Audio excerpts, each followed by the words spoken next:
The basketball world waits with bated breath to learn where LeBron will play in year 24. LeBron's agent, Rich Paul, was on NBA Today on Friday and reassured people what LeBron is looking for in his next team. On Sunday, Cavs coach Kenny Atkinson went on the record saying the Cavs are pursuing James in free agency. This is an exciting time for us, right? Like we're in the mix for the greatest player of all time. That guy. My personal opinion. So it's exciting, right? Like, man, we're I think you're nervous, but we understand how it is. He's obviously has earned that right to take his time. Obviously, family plays a big part of it. But I know the state of Ohio, man, that there's something special. LeBron owns just about every Cavs franchise record. Points, rebounds, assists, and made threes, as well as most All-Star and All-NBA appearances, just to name a few. We now welcome in our senior insider, Shams Charania. Shams, we just heard Cavs coach Kenny Atkinson confirm their exciting pursuit of LeBron James. What are you hearing about timing of LeBron's decision? MJ, every day LeBron James inches closer and closer to a decision. It's decision time for LeBron James because all the information for the most part is in. GMs, presidents, owners, they've all been heard from. They're continuing to have conversations with agent Rich Paul here this week as well. Players have also reached out to LeBron James to recruit him. And yes, all the voice notes have also been listened to. And rosters have been set around the league. The decks have been set. And the leading suitors have been Cleveland, Miami, Golden State, Philadelphia, and Minnesota. And what we know definitively is LeBron James has made it clear privately that he wants to go somewhere where he can compete for a championship, somewhere where he feels like he finds that happiness from a team environment and culture that he feels he can uplift. And the big thing here is this is not going to be a financially driven decision. So that gives LeBron James the ability to hear from teams that have the minimum, have other exceptions, have salary cap space as well, and also be allowed to take his time through this decision.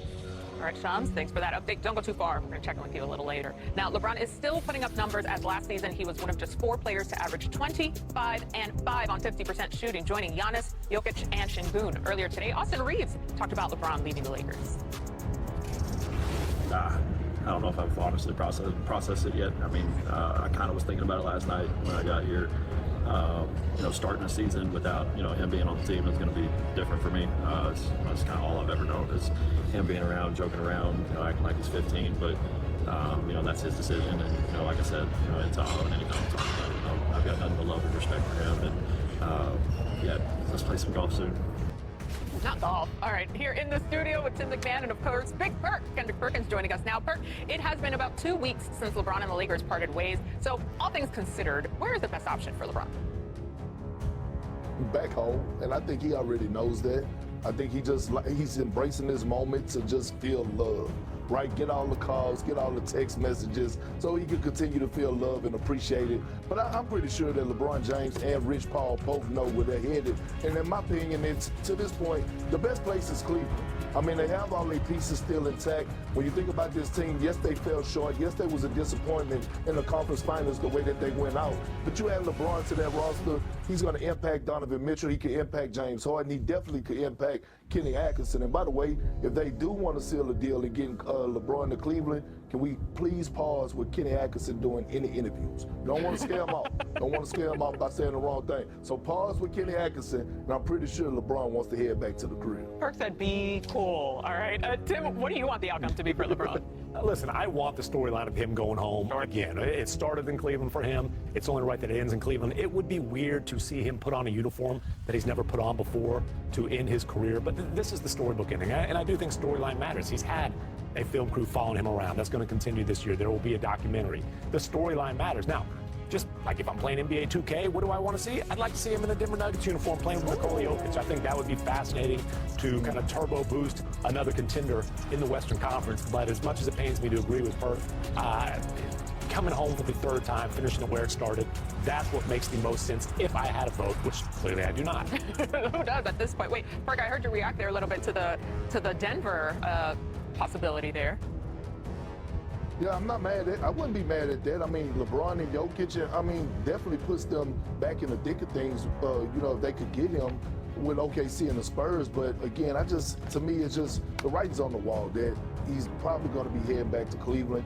I don't see it working with Miami, but I would love to see or hear some more conversations from Philadelphia to see what type of pitch are they actually making to try to draw him to the 76ers. I know you just breezed by it, but you know your audience because you said Miami, and we will leave it at that. But wait, Philly. Philly is intriguing. How many basketballs are they going to play with? Look, stop it. I'm just asking. Embiid's got to touch it. He's got to get it down in the low post. Jaylen Brown clearly wants it. Tyrese Maxey's their best player. Like, how many basketballs are you going to have on the floor at one time? I mean, we saw him sort of sit back a little bit this year and dish it out a bit more, take a secondary role. LeBron is capable. He's capable of playing any role if he's choosing. What's he choosing? Yeah. We shall see. Maybe loves to keep us in anticipation. I get it. It gives us more stuff for the rundown. Okay, from the king to the alien, Spurs big man Victor Wembanyama has agreed to a 5-year, $252 million maximum rookie scale contract extension. So here's the math. Wemby decided on the 25% maximum instead of the 30% super max escalators to $303 million. After he and the Spurs, of course, went through multiple frameworks. The deal could potentially save the Spurs roughly $50 million over the next 5 years. So NBA PA Executive Director David Kelly spoke on the NBA salary cap in relation to Wemby's deal, saying, "We think the players should make decisions for themselves and we should not be pocket watching. The system should not require a player to carry all of that burden. We should not put a player in the position to carry the burden of keeping a team together."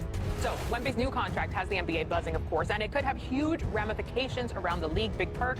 Do you love or hate Wemby giving the Spurs a hometown discount, if you will? Well, Tim, MJ, the word of the day is J-O-B. Job. Because although basketball is entertainment to us and we love to watch it, it is a job to the rest of the players. And in no other workspace are people asked to take a pay cut. Like Stephen A. signed his contract here at ESPN. They didn't go in and say, hey, you want to leave some room for Kendrick Perkins to make some money? Adam Schefter just signed his contract. I bet you they didn't bring up my name and say, hey, you want to leave a little wiggle room for Big Perk? We got to make sure. No, that's not how it works. And I have never gave advice to young players or players to say, hey, leave a dime on the table. No, absolutely. You need to max out, and especially a guy like Wemby, a guy that is selling jersey, a guy that is putting butts in seats, a guy that has brought San Antonio back to being relevant again.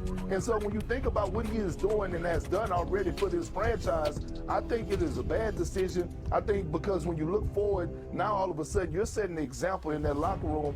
And, you know, Tim, you may be able to harp on this a little bit more, but when Dylan Harper, Stephon Castle decide to come up, when it's time for them to come up for their contract, you know, are you saying you want them to take a pay cut as well? Mark, I was just hanging out in your green room and I was going through the couch cushions. I've damn near found my whole salary in there, so I don't know what you're talking about. Listen, you clearly don't like it, but the word of the day, the word of the career for Wemby is W-I-N. Win. And he's putting his money where his mouth is. I don't blame the Players Association for saying this is a bad spot for players to be in. I think the solution is Supermax should not count towards the salary cap, the aprons, the luxury tax. You can max them out, and then the Supermax, they're paid, but it doesn't count towards all that nerdy crap, okay? But it does. That's the system they're under. And Victor Wembanyama just saw Jalen Brunson, similar situation, is different circumstances, but just saw Jalen Brunson take less than he could have gotten on his contract and celebrate a championship on Wemby's home court in San Antonio. And this goes back, I mean, way before the second apron era. Tim Duncan did a similar type of thing throughout his career. Dirk Nowitzki in Dallas. This isn't like it's setting a new precedent. Now, it does set an interesting precedent in that Spurs locker room. But this doesn't mean Stephon Castle has to agree to a similar deal. It doesn't mean Dylan Harper in a couple of years has to agree to a similar deal. It does provide some flexibility to make sure they can maintain the championship caliber supporting cast in San Antonio. And again, Wemby wants to be the best of all time. He wants to fulfill his immense potential. You got to have multiple championships to do that. And so he's doing his part on the floor